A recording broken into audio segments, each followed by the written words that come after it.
ఎవరు మాట్లాడద్దని చెప్పు, లేదా వాళ్ళు మాట్లాడేటప్పుడు మాట్లాడతాను. నో నేను మీకు అవకాశం ఇస్తున్నా, మీరు చెప్పేసారా? సిపిఎస్ గురించి చెప్తున్నాను, పోలవరం గురించి చెప్తున్నాను, ముఖ్యంగా రెండో లిక్కర్ కూడా గురించి చెప్తాను. ఒక్క నిమిషం అంతే. ఒక్క నిమిషం అండి, ఎవరు మాట్లాడరు, ప్రజలు కూడా చాలా ప్రస్ఫుటంగా వింటూ ఉంటారు. వేణుగోపాల్ గారు సిపిఎస్ గురించి, పోలవరం గురించి, మద్యపాన నిషేధం హామీ గురించి, అలాగే ప్రత్యేక హోదా గురించి, steel plant, Visakha steel plant గురించి, వీటన్నిటి గురించి చెప్పండి.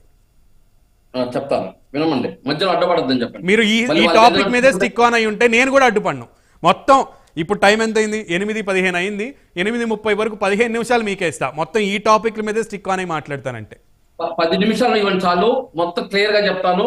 ఏదైనా డౌట్ ఏదైనా మీరు టాపిక్ డైవర్ట్ చేస్తే నేను కట్ చేసేస్తాను. సునీల్ గారు, మేము చేసింది చెప్పుకుంటామండి, వాళ్ళ విమర్శలు చేయము. సిపిఎస్ విధానం గురించి చెప్తున్నాం సార్. ఈ రోజు సిపిఎస్ విధానాన్ని ఎందుకు జగన్మోహన్ రెడ్డి రాష్ట్రంలో దాదాపు 2,14,000 ఉద్యోగాలు ఇచ్చాడు జగన్మోహన్ రెడ్డి గారు. దాని వల్ల 45,000 కోట్లు ఖర్చు అవుతా ఉండేది. ఈ రోజు దాదాపు 85,000 కోట్లు ఈ రోజు జీతభత్యాలకు ఖర్చు అవుతా ఉంది. అంటే ఈ రోజు సిపిఎస్ గాని తీసుకొని వస్తే ఇంకా భారం అధికంగా పడుతుందని ఈ రోజు వాళ్ళని కూర్చోబెట్టి ఓల్డ్ పెన్షన్ స్కీము, అదే విధంగా సిపిఎస్ కి మధ్యలో జిపిఎస్ ని తీసుకొని రావడం జరిగింది. అంటే జనరల్ పెన్షన్ స్కీమ్ అనేది తీసుకొని రావచ్చు. ఈ రోజు ఏదైతే ఉద్యోగాలకు ఇచ్చిన మాట ప్రకారము వాళ్ళకి 10 సంవత్సరాలకు ఒకసారి పెంచుకుంటూ వాళ్ళ శాలరీలో 50% వచ్చేటట్టుగా ఈ రోజు జగన్మోహన్ రెడ్డి గారు వాళ్ళని కూర్చోబెట్టి ఒక అవగాహన తీసుకొని వచ్చి చెప్పడం జరిగింది. ఓల్డ్ పెన్షన్ స్కీమ్ వల్ల ఏం నష్టం జరుగుతుంది రాష్ట్రానికి, అదే విధంగా ఏ రాష్ట్రాల్లో ఓల్డ్ పెన్షన్ స్కీమ్లు ఎత్తేసారి, కేంద్ర ప్రభుత్వం ఎందుకు ఎత్తేసింది, ఈ రోజు సిపిఎస్ తావడం వల్ల ఉద్యోగస్తులు నష్టపోతారు కాబట్టి రెండింటి మధ్యలో జిపిఎస్ అనే విధానాన్ని తీసుకురావడం జరిగింది. దాని వల్ల ఉద్యోగస్తులకు మేలు జరిగింది కాబట్టి ఉద్యోగస్తులు ఎవరు కూడా దాన్ని వ్యతిరేకించలేదు, కేవలం ప్రతిపక్షాలు తప్ప. అదే విధంగా పోలవరం గురించి మాట్లాడతాం.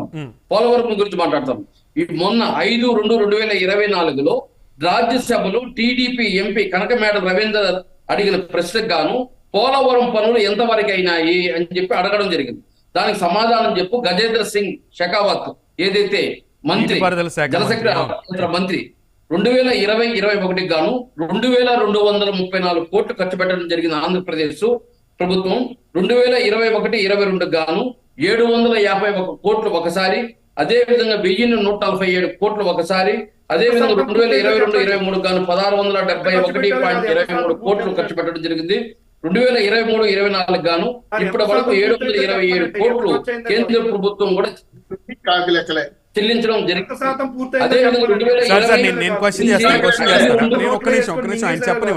ఆయన చెప్పనివ్వండి, మనం క్వశ్చన్ చేద్దాం. ఎంత శాతం పూర్తయిందో చెప్పాలి కదా, ప్రజలకి వేరే వెళ్తుంది కదా. చెప్పండి. నెక్స్ట్ ఇంకా ప్రత్యేక హోదా అండి ఉంది, పోలవరం గురించి ఉంది సార్. ఏదైతే ఈ రోజు డయాఫ్రమ్ వాల్ పునరుద్ధరణ గురించి ఈ రోజు మనం దాన్ని చేయలేము, చాలా దెబ్బతింది కాబట్టి ఖచ్చితంగా ఇంటర్నేషనల్ ఎక్స్పర్ట్స్ రావాల్సిందే. వాళ్ళు వచ్చి దాన్ని పరిష్కరించేంత వరకు మీకు విషయం తెలుసా, అసెంబ్లీలో బై హుక్ ఆర్ క్రుక్ చెప్పాడు ఆయన. నో మీరు పాయింట్ మీరు స్ట్రైట్ గా ఆన్సర్ చేయండి అన్నాను, మీరు టాపిక్ డైవర్ట్ చేస్తానంటే నేనేం చేయలేను. పోలవరం ఎందుకు కంప్లీట్ కాలేదు అని అన్నాను, మీరు పోలవరానికి ఎంత ఖర్చు పెట్టారో చెప్తున్నారు. పోలవరం ఎందుకు కంప్లీట్ కాలేదు అనేది క్వశ్చన్. అండ్ రెండోది సిపిఎస్ విధానాన్ని జిపిఎస్ గా మార్చామన్నారు.